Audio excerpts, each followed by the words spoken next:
Breaking news మొత్తానికైతే తమిళనాడు రాజకీయాల్లో ఒక సంచలనం అనేది మొదలైందని చెప్పుకోవచ్చు. నిన్నటి వరకు ప్రశాంతంగా ఉన్న విజయ్ తలపతి ఒక్కసారిగా తన ఉగ్ర రూపాన్ని ప్రతిపక్ష నేతలకు చూపించారని చెప్పుకోవచ్చు. అయితే ఇదే క్రమంలో ఉదయనిధి స్టాలిన్ ఏదైతే వ్యాఖ్యలు చేశారో కావేరీ నదికి సంబంధించి తన ఘాటైన వ్యాఖ్యలు తను మాట్లాడారు. ఈ మాట్లాడిన మాటలు సోషల్ మీడియాలో ఒక కొత్త దుమారాన్నే మొదలెత్తాయని చెప్పుకోవచ్చు. ఈ దుమారాలు కాస్త సోషల్ మీడియాలో బాగా వైరల్ అయి టీవీకే నేతలు ఆగ్రహం వ్యక్తం చేస్తున్నారు ఉదయనిధి స్టాలిన్ పైన. అయితే గతంలో కూడా ఈ డిఎంకే పార్టీ నేతలు వాళ్ళ బుద్ధి మార్చుకోవట్లేదు, అధికారం పోయినా వాళ్ళ బలుపు తగ్గట్లేదని టీవీకే నేతలు అయితే గట్టిగానే ఆగ్రహం వ్యక్తం చేస్తున్నారు. అయితే ఇదే క్రమంలో టీవీకే నేతలు ఏదైతే ఉదయనిధి స్టాలిన్ మాట్లాడిన మాటలు ఉన్నాయో వాటిపైన మహిళా కమిషన్కి కంప్లైంట్ ఇచ్చారు.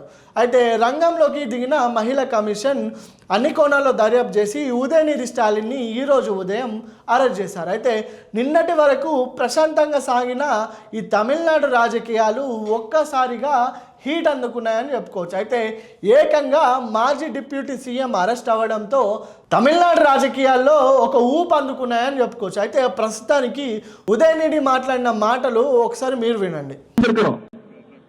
ஆனா இன்னைக்கு ஒரு சொட்டு தண்ணீர் கூட வரல. ஆனா இதை பத்தி இன்னைக்கு இருக்கக்கூடிய முதலமைச்சர் வாயை திறந்து பேசுறாரா? பேச மாட்டேங்கிறார். அவருக்கு இருக்கக்கூடிய ஒரே கவலை என்ன? திமுக மேல என்ன பொய் வழக்கு போடலாம், என்ன பொய் கேஸ் போடலாம்.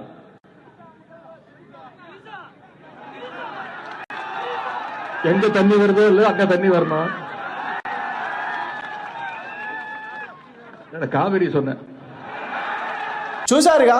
అయితే కావేరీ నదులకు సంబంధించి విజయ్ తలపతిని ప్రశ్నిస్తూ తను మాట్లాడిన మాటలు ఇప్పుడు సోషల్ మీడియాలో ఒక కొత్త దుమారాన్ని సృష్టించాయి. అయితే ఈ మాటలకు సంబంధించి తను డబల్ మీనింగ్తో మాట్లాడారు అని టీవీకే నేతలు అయితే గట్టిగానే ఆరోపిస్తున్నారు. అయితే ఇదే క్రమంలో జలాలకు సంబంధించి అక్కడ నీళ్ళు ఎండిపోతున్నాయి, ఇక్కడ ఎక్కడున్న విజయ్కి నీళ్ళు అనేటివి వస్తూనే ఉంటాయి అనే క్రమంలో అక్కడ కిందున్న డిఎంకే నేతలు గట్టిగా అరుస్తూ త్రిష త్రిష అని గట్టిగా అరుస్తున్నారు. అయితే ఇదే క్రమంలో అతను ఆ తర్వాత కూడా నేను ఆమె విషయంలో మాట్లాడలేదు, నేను నదుల విషయంలో మాట్లాడారని ఆ కాంట్రవర్సీని కవర్ చేసినట్లుగా ఉదయనిధి స్టాలిన్ మాట్లాడారు. అయితే దీనికి సంబంధించి అతను మాట్లాడిన మాటలు ఒక కొత్త దుమారాన్ని సృష్టించాయని చెప్పుకోవచ్చు.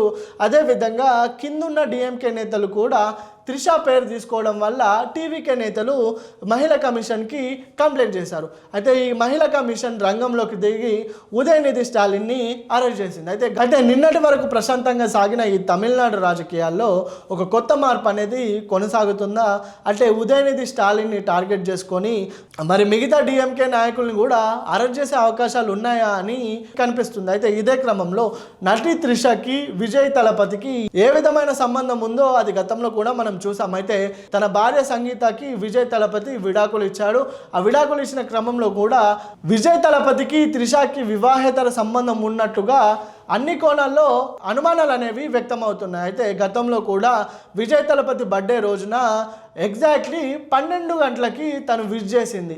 అయితే తను మాట్లాడిన మాటలు కానీ తను పెట్టే క్వాయిట్స్ కానీ వాళ్ళిద్దరూ ప్రేమలో ఉన్నట్లుగా నిర్ధారించారు. అయితే ప్రస్తుతానికి అభివృద్ధి దిశలో ముందుకు వెళ్తున్న విజయ్ తలపతికి ఈ ప్రతిపక్ష నేతలు అడ్డుగా ఉన్నారా, లేకపోతే వాళ్ళు మాట్లాడిన మాటలు విజయ్కి హట్టింగ్గా అనిపించిందా మరి చూడాలి. ప్రస్తుతానికైతే ఉదయనిధి స్టాలిన్ అరెస్ట్ చేశారు.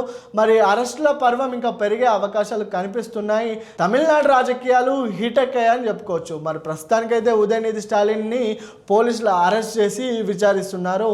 ఇదే క్రమంలో ఎవరైతే డిఎంకే నేతలు ఉన్నారో ముఖ్యంగా వాళ్ళని టార్గెట్ చేసినట్టుగా తెలుస్తుంది. మరి ముందు ఇంకేమవుతుందో చూడాల్సి ఉంది.